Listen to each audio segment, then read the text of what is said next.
I'm here with DuPage County Chairman Dan Cronin, Director Ayala from DuPage County, Director Arwady, and Dr. Ezike to discuss the latest update on the state of COVID-19 here in Illinois. First off, I want to address the guidance that we have offered regarding social distancing and event cancellations. I want to thank many of our residents who have taken these guidelines to heart. I know this is hard for everyone. That said, we saw a lot of crowds out and about today, and I need to be frank. We can have a massive positive effect on bending the transmission curve, thereby saving lives, if people will take this seriously. We have seen positive results in countries that took aggressive action, and we have seen tragic outcomes in countries that did not. If you are young and healthy, listen up. We need you to follow social distancing guidelines too. You may only have mild symptoms for a few days and may think that you're just fine, but you can have the unintended tragic effect of spreading COVID-19 to others who may be more vulnerable. Please, please do the right thing for your community, for your friends, and for your family. So once again, no matter how healthy you feel, if you can, stay home. If you are able to telework, do so. If you don't have to travel, don't.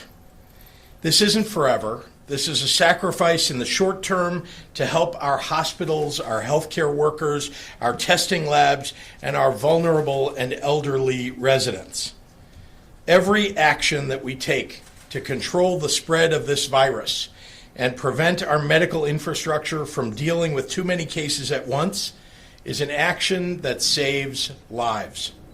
Every day that we follow social distancing protocols, we save lives.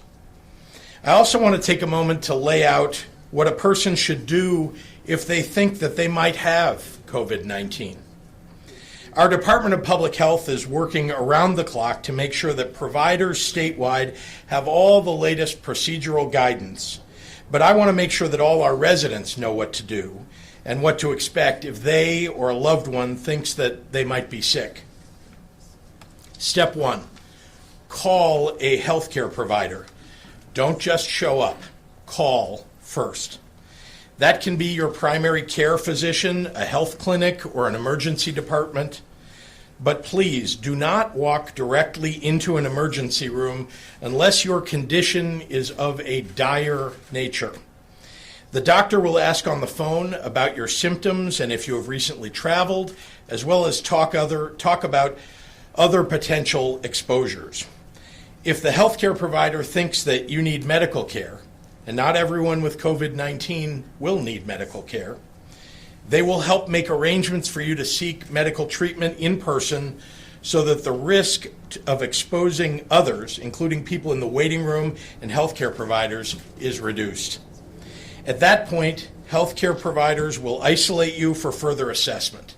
If you meet certain criteria, a physician may test for COVID-19.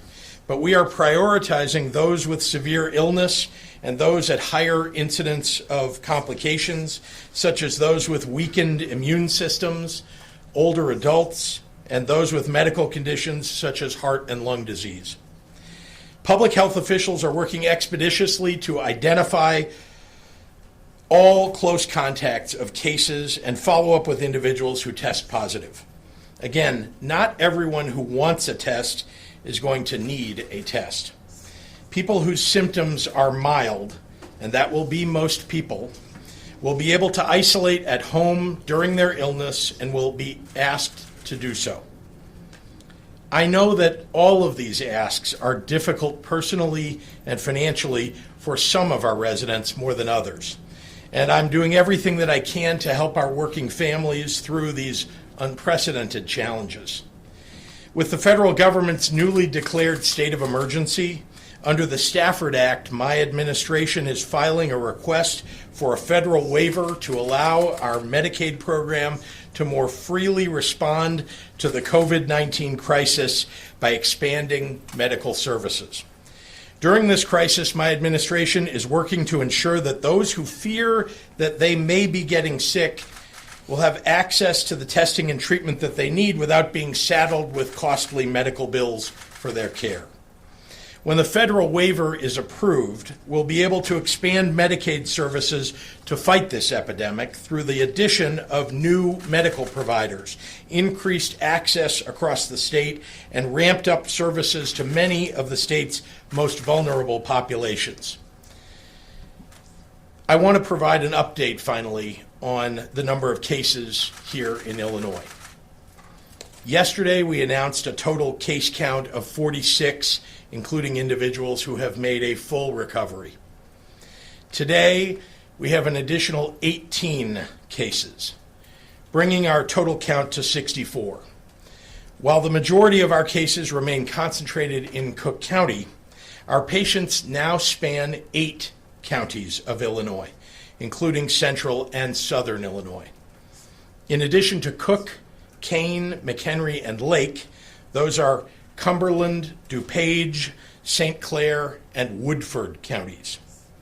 One of these cases is a woman in her 60s who resides at a private long-term care facility in DuPage County.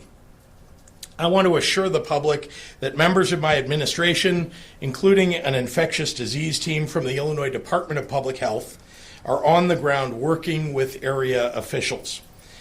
The facility has been locked down to outside visitors and internally, and we are monitoring every resident's health carefully with a heightened vigilance to minimize any further spread.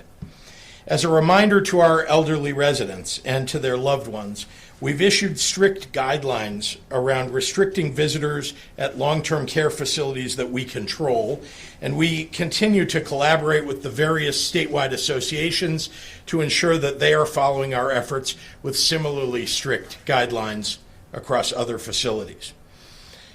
Thank you very much, and as a reminder, we'll be back here tomorrow on Sunday at 2:30 p.m. unless otherwise noted, available live on our Facebook page and at illinois.gov/live video.